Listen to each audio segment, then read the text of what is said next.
Hi guys! So if you watched my last video, you might remember that I said that I filmed 2 videos that day, and the first one had no audio, and the second one only had audio through halfway through. Yeah, so this is the re-record of that second video. So, I am going to change clothes there in the middle of this video, and you will see yesterday Morgan finishing up the video. And talking about the last few books, because this is going to be my February wrap up. So I'll talk about the last few books that I read in the month of February. Yeah. I participated in February in the Once Upon a February readathon. So the hosts for that were Taylor and Celestria and Reese and Kat and Katie. I think that's all of them, and they will be linked down below. I read 15 books for the month, which is pretty good. Especially since I'm, still getting over that slump. But a lot of them were admittedly novellas or short stories, so there's also that. So the first book that I read in February was Fortress of Snow by Melanie Dickerson. I gave this 5 stars because it's a Melanie Dickerson book, and I love Melanie Dickerson, as y'all probably know. I loved the 2 main characters. It's a Snow Queen retelling, but the Snow Queen aspects did not show up until near the end of the book, and it seemed like the book was just divided into 2 different halves or something. Like it was good. It was good still, but I wish that there had been more to the retelling, especially since, like, in this series, she has repeated some fairy tales that she's done before, but she's never done Snow Queen. So it would have been nice if she'd have had more of the retelling itself in this book. Yeah. She's at least repeated herself once with the Sleeping Beauty one, because she did Sleeping Beauty in her first series. But anyways, I still enjoyed it quite a bit, and I really loved the main character. I thought she was written really realistically, and of course the love interest was great too. Yeah, that works, sure. Alright, then I read Much Ado About Nothing by, obviously, William Shakespeare. This I read for Anne's Reading the Classics Challenge. The prompt was a funny book, and so this is one of Shakespeare's comedies, so I read it. It was good.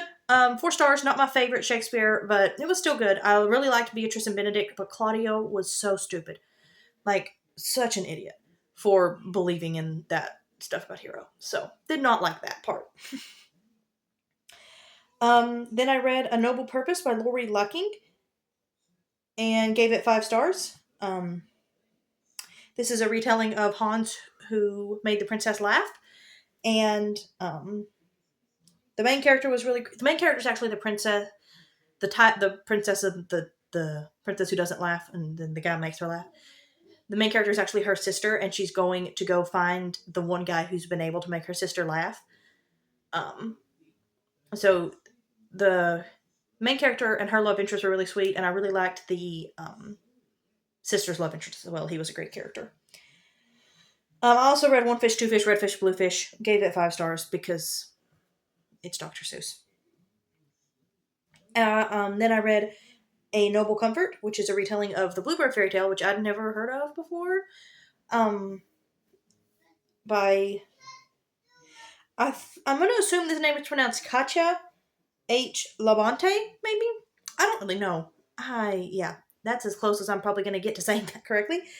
This was a sweet, precious story about learning to trust God and see in yourself what He sees in you. And it had a really great band of chivalrous guys who were just going around doing good deeds and stuff, and that was really great. I would like a spinoff about just them, please, or about each of them finding love or something. That'd be great. But yeah, that was a really good one. And this one and A Noble Purpose are part of the Cornerstone Fairy Tale Retelling series. I think those are the ones that are explicitly Christian. All of them are explicitly Christian. Yeah, and then those were the only 2 that I had of that series, because basically I read a lot of fairy tales that I had, or fairy tale retellings that I had bought for free on sale on my Kindle. So those were the only 2 I had from that series. I moved on then to the next series, which was the Hope Ever After series. This is the one where the proceeds for it go to rescue people from trafficking. So the first one that I read was Renewed Hope, which is a short story that is a Princess and the Pea retelling. It was good, but I wished it would have been fleshed out a little more. Like, I wish we would have seen the two main characters together more often. I liked the main character. We didn't see a lot of her love interest, and I wish we could have seen more of him. Next, I read Rapunzel's Gambit by Mary Meekum. This I gave 4 stars. A really interesting twist on the Rapunzel story. I loved Rapunzel. She was a really spunky, cool character. Different from most fairy tale retelling princesses, but very, very, very likable and unique and stuff. I liked her relationship with Pollux and their banter. That was great. And then, there was one twist that, like, you know how sometimes a book has a twist that, like, makes you mad, but, like, in a good way? That's how this book was. Yeah. But also still kind of in the little irked way. Some of the romantic scenes did go a little bit further than I would have preferred, but it was still good. But that's why I knocked it down a star. But I did really enjoy it. All right, next I read A Faithful Hope by Delina Taylor. This is another Bluebird retelling. Let's see. I did not elaborate a lot in my review here. Really sweet romance, hateable villain, precious maid, and side characters is literally all I said. This one was a little harder for me to get to, but I still gave it 5 stars because it was really great. It was really good. I kind of lost interest halfway through and had to make myself keep reading it and then be like, oh yeah, this is really good.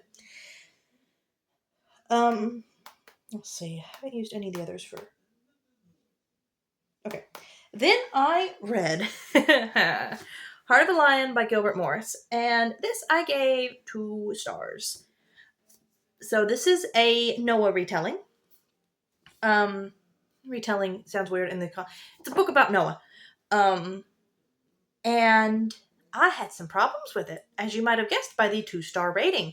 So, what problems did I have with this book? Let me tell you. First, let me tell you what I liked about it. So, I liked some of the characters. Mrs. Noah... I like this book so little that I am literally just not even going to bother giving the wives the names that the author gave them. I'm just going to call them Mrs. Noah, what I usually call them based on the Bible. So Mrs. Noah was really wonderful, best character in the book. Shem, Mrs. Shem, Japheth, and Mrs. Japheth were all pretty good. And Methuselah and Zora, who was a prophet, that was like a original character to this book, they were also good. Alright, so notice a few people were missing from that lineup of characterizations that I liked. So the smallest one I had the least problems with, I guess, technically, was Noah's father, Lamech. Now, we know, based on, adding up the years in Genesis 5, that Lamech did not die in the flood. He died 5 years before the flood. I take that typically to mean that being the father of one of the most righteous men basically the most righteous man on earth, and also the grandson of one of the most righteous men on earth, to the point that Enoch, Lamech's grandfather, was not, for God took him. God just took him up to heaven. I don't think he was... Oh, and also Lamech specifically references God when he names Noah. He says something about, in his days the Lord will give us, or through him the Lord will give us rest from our labor, or something specifically references God. So, presumably, one would think a righteous man, right? I would think. No, in this book he was, as I called him in my Goodreads review, a weak-willed wimp. Yeah, I did not like his characterization at all. I also... I do agree with the author that Ham and his wife were probably the worst of the 3 children, just based on the end of Genesis 9. If you've read that recently, you might know what I'm talking about. Or if you just remember the story. But I don't think they were this bad. The descriptions of Ham, the way Ham was written, he was basically written as Esau. Except he also... Well, no, Esau probably did that. Let's just say it kind of implies that Ham enjoys spending time with women he should not be spending time with. Oh, also Ham did not like, before he was married at least, but still, not good. Also, did not, he thought his father was crazy basically up until the animals showed up. Like, I don't know about that. Why is he helping build the boat then? Oh yeah, he wasn't very much, but anyway. He was, but like not great. And then the character I had the biggest problem with, that you may have noticed I have not really talked about yet, Noah. You know, the main character of the book and of the account in the Bible. So what do we know about Noah from the Bible? We know he's probably a carpenter, potentially. He might potentially be a carpenter, which this book did make him a carpenter. Great. Perfectly fine with that. Great. Yeah. I think that's considering that he's able to build a boat. This giant boat, yeah, probably had some skill with wood. We also know that he had 3 sons, which the book did give him 3 sons. We know he was married. If you're noticing that all these things that I'm pointing out that the book was correct on are very minor points, you're correct. Because the things that the book were wrong about, unfortunately, are the slightly more important aspects of Noah was a righteous man, blameless in his time, Noah walked with God. The slightly part was sarcastic because obviously those are the most important parts of Noah's character. So, and I think Noah himself would say that. So, in this book, Noah, in the first part of the book, Noah goes to a neighboring village where they are having a festival that celebrates a false god. He is invited by a girl that he should not be spending any time with, based on how she is acting around him. Like, he ought to know better than to be spending time with this kind of person. But apparently he doesn't, so he goes to this festival and he sees them sacrifice a child. And he is very disturbed by this. Okay, good. Noah should be disturbed by that, but Noah also shouldn't have gone. And he was also written as kind of like an impulsive hothead, which, again, I don't read Noah in the Bible as being an impulsive hothead. Again, righteous, blameless, walked with God. Ringing any bells, anybody? And then the part that I had the biggest problem with of Noah's characterization is that he spends at least half the book, even after he is married to Mrs. Noah, fully in love with said woman that he should not have been spending any time with, despite the fact that he knows that she is an idol worshiper. Oh, also when he goes to that festival, she drugs him and they wind up doing things that they should not have been doing together. Noah. Again, should I repeat? Noah was a righteous man, blameless in his time. Noah walked with God. Oh, Noah also found favor in the eyes of the Lord. Like, all these things are the things we know about Noah from the Bible. This book made Noah the best of the worst, but still the worst. Yeah. So, obviously, I am aware Noah's not perfect. The Bible shows us Noah not being perfect in the end of Genesis 9. But I don't think he was that bad. And, yeah. So, also, now that I'm done talking about characterization, there are several things that I would consider factual errors, that you should be able to correct just by reading the scripture. So, the smallest one is that Noah, saw, like, the prism in rain, like in raindrops, and he called that a rainbow? Or not, you know what I mean. He saw a rainbow. He saw a rainbow. One, I'm not sure that would have even been a thing before the flood, and 2, even if it was, I don't like him calling it the same word as rainbow, because the rainbow came about after the flood. Like, they should have had a different word for that before the flood, in my opinion. Next, the birth order of Noah's children is wrong. The book says that it is Shem, Ham, and Japheth, as we say it. We always say it's Shem, Ham, and Japheth, right? But in Genesis chapter 9, it says that Ham is his youngest son. Like, it is explicitly said. It is not clear whether Shem or Japheth is the oldest. I kind of, there's like 2 different ways you can translate the Hebrew, and it's not clear which is meant. I kind of lean toward Japheth actually being older, just because if you think about it, almost everyone whose birth order we know in the Bible is the younger son, like all the important people. Like, you've got, um, Abraham seems to be the younger son based on his father's age and his age. Like, there's a few places where if you do math, you're like, oh wait, Abraham's father was not, like, I don't think, it doesn't seem like Abraham was the oldest. Oh, Seth, if you go back to Adam's son, Seth, is the important one there. You have, and also, Abel is younger than Cain, right? I believe so. Isaac is younger than Ishmael. Jacob is younger than Esau. Judah and Joseph, the two most important of Jacob's sons, are younger sons. Ephraim is more important than Manasseh.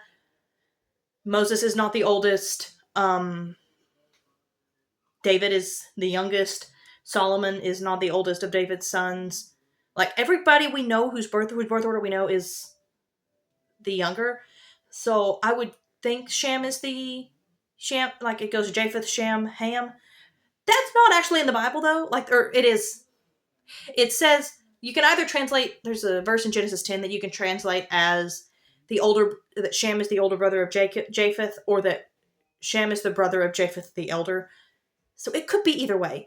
That one is not as important as the fact that we know Ham is the youngest, and despite my tangent there that I just went on, still we don't know. We do know Ham is the youngest, and so that is a problem to me when you get the birth order wrong that we are explicitly given. You could have Shem and Japheth either way, but Ham needs to be the youngest, and he wasn't. He was the second. He was the middle child in this book. And then the last one, and the one that really just set the tone for the book to me, because this happens within the first 10 pages. Noah and his family eat meat before the flood.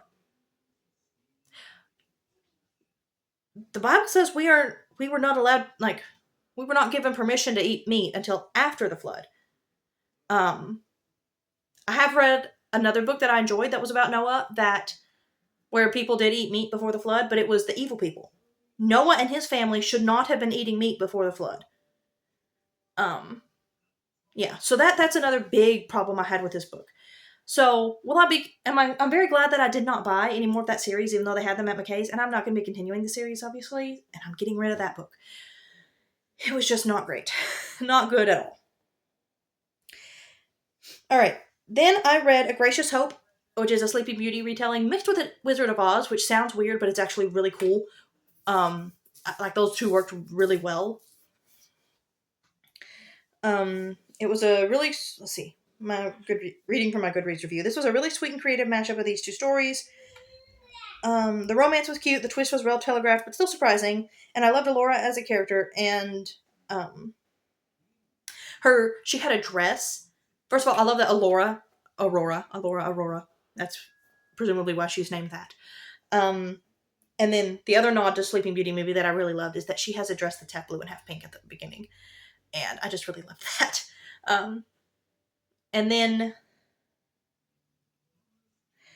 oh yeah, there was a lot of magic used, but it was used by the only good people who used it were fairies. And so it kind of made me more okay with it. Like, it felt more like a fairy tale than it did like witchcraft. Yeah. All right. So now you are going to go back to yesterday's Morgan, who now has audio and can finish up doing this wrap up. And she already did the hard part of telling you what every yearly challenge book was, so I'll let her handle that. So back to yesterday's Morgan. Then I read A Frigid Hope by Amanda Thompson. I gave this one 3.5 stars, rounded up to 4 because Goodreads only has full stars. The two main characters in their relationship was good, but the writing was just kind of, I guess, juvenile. I don't really know a good word for it, but it did not flow well. I'm not picky about prose, but it was not good. The prose was not good in this one. Like, it just, saying it felt too modern is weird for a book written in the modern day, but something about it just felt wrong. I can't fully put my finger on it, but I just did not like the way the writing was in this book. It was also too short, and as a result of that, the world building was a little lacking. I would have liked to have learned a little more about the world before it just ended, or like had that woven more into the story. I did still enjoy it, like I said, I liked the two main characters. It was a fun adventure, but not my fave. Okay. Then I read To Shatter a Slipper by Abigail Manning. Really cute alternate Cinderella. So this, in case you can't tell, I've been kind of jumping around in series, and that's because I don't have KU right now, so I'm reading all the ones I have in these series that I bought for free. Um, so I read, the next few are from the Shattered Tales series, which are, like, there's a slight twist on the fairy tale, and they all involve glass in some way. To Shatter a Slipper by Abigail Manning was an alternate Cinderella where the shoe fit the wrong girl. And um, it was just a really sweet story. The main character was great. Her love interest was really sweet. I really liked him. And the twist at the end was really good. I really liked that twist. Or like 3/4 of the way through, where a twist normally happens. At the end, it makes it sound like it's like in the last couple pages. You know what I mean. In the last quarter of the book, the twist. Then I read To Break a Silence, a Little Mermaid retelling. This one was also really sweet. And this one, oh, okay. So yeah, the shattered aspect of the tale here is that the prince, the mermaid saves him, but then he sees another girl afterward and thinks that she saved him. She did also do a little bit of the work in saving him. She gave him CPR, which the mermaid did not know how to do. So, but the mermaid pulled him out of the ocean. The mermaid did pull him out of. The mermaid did do something, but yeah, the romance was sweet. Characters were good, and the twist was really great. Clearly, I was not feeling writing a review when I wrote that. Do you ever get like that where you're like, I liked the book. I really liked it. I liked it enough to give it 5 stars, which I did give both To Shatter a Slipper and To Break a Silence 5 stars.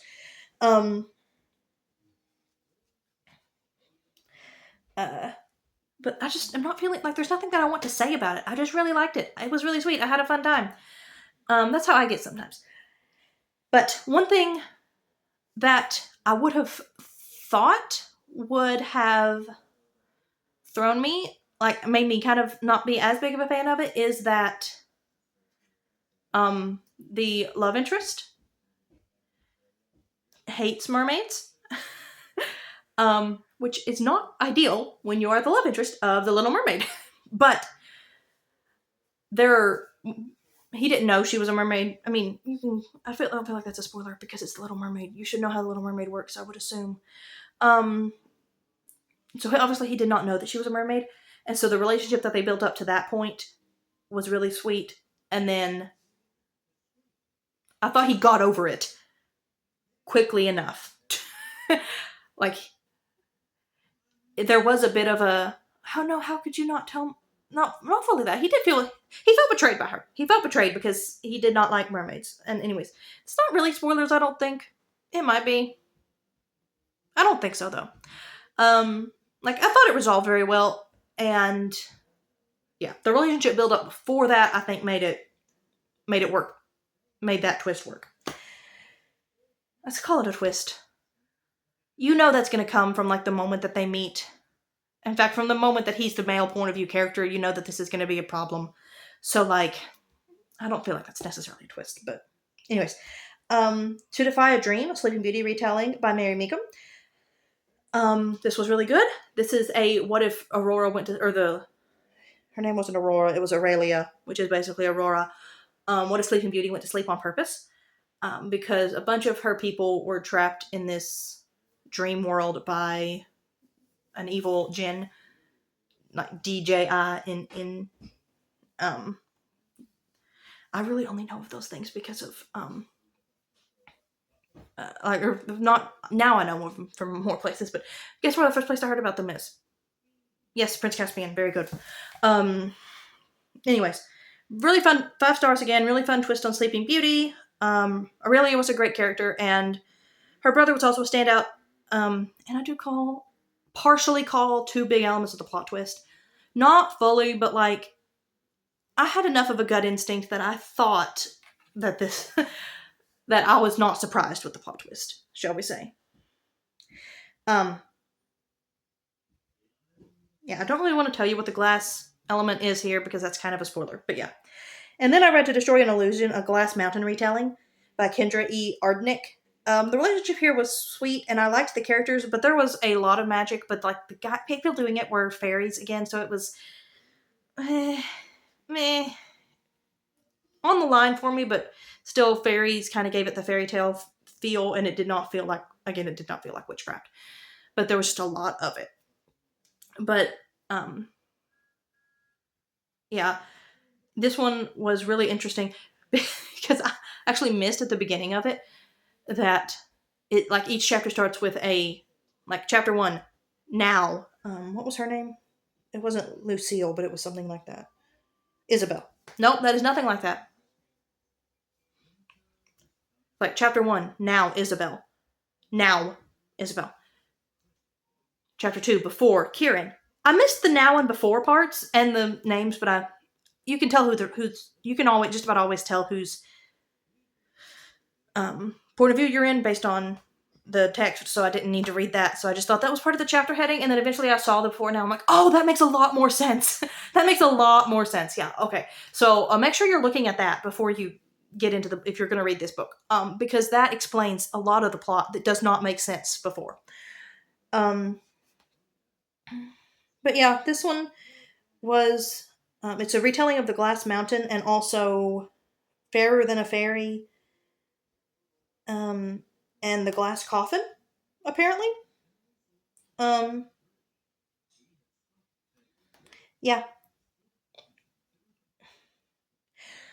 Basically, Isabel is trapped in a house made entirely of glass, and she doesn't know how she got there. And then all of a sudden, her reflection changes to be a man who she now talks to, but she still doesn't know how she got there. And sometimes her fairy godmother shows up, except she's got an evil fairy godmother, and you're like, how is this like? It's very mystery to figure out how they got here, like what's happening, comparing the before to the now. So yes, that was good, but a little heavy on the magic for me. So 4 stars for that one. So I had a really great reading month, getting back into reading. And now let's talk about what I did for each of the prompts for the February readathon. And also what I did for each of my yearly challenges. I'll do the yearly challenges first. I have 7 of them. So let's see if I can remember. For Katie's, I put A Faithful Hope, the Bluebird retelling, where she turns into a bluebird, as a story about animals, and Portraits of Snow I put as read at night because I read a bit of it at night. And then let's see, so that's 2, or that's 1 readathon. I used Fortress of Snow for Oshina's prompt, pink on the cover. For Jeanette's prompts, fairy tale retelling, I think I used Fortress of Snow. Oh yeah, because it had to be Christian fiction, so Fortress of Snow. And then, what was her other prompt? Heart in the title. I used the Noah book, Heart of a Lion. I also used this for Chantel's because 3 objects on the cover. You have this little medallion thing, you have his staff, and you have the boat. The arc. I guess that's the arc. That's 4. For Anne's, I obviously used Much Ado About Nothing for the comedy prompt, or funny book prompt. And then that's 5. For Cats, for Love, I used that as well, the Noah book, obviously. That was the only biblical fiction I read. And then for Alma's historical romance, I used Fortress of Snow. Okay.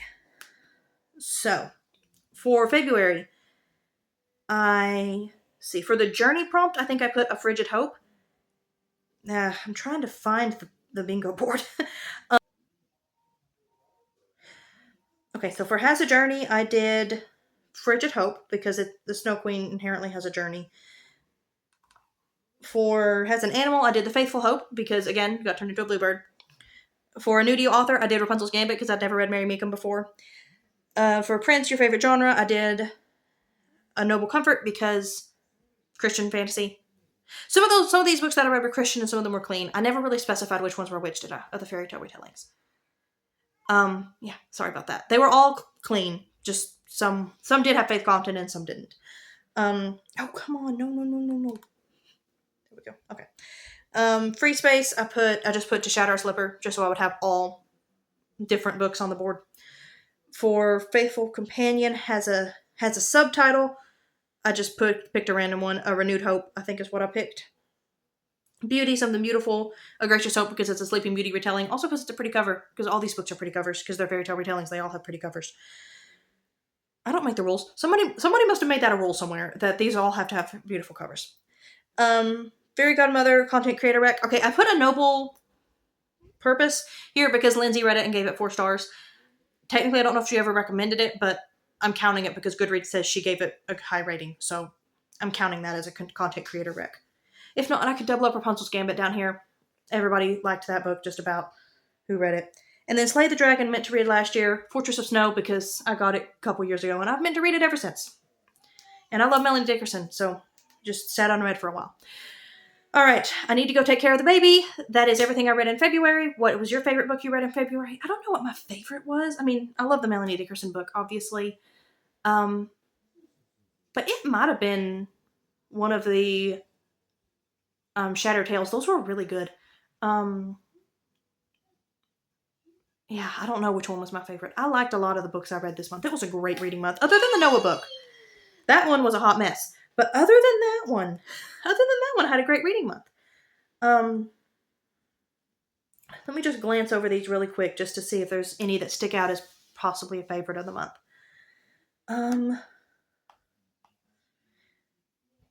Yeah, I don't know. I think my favorite might have been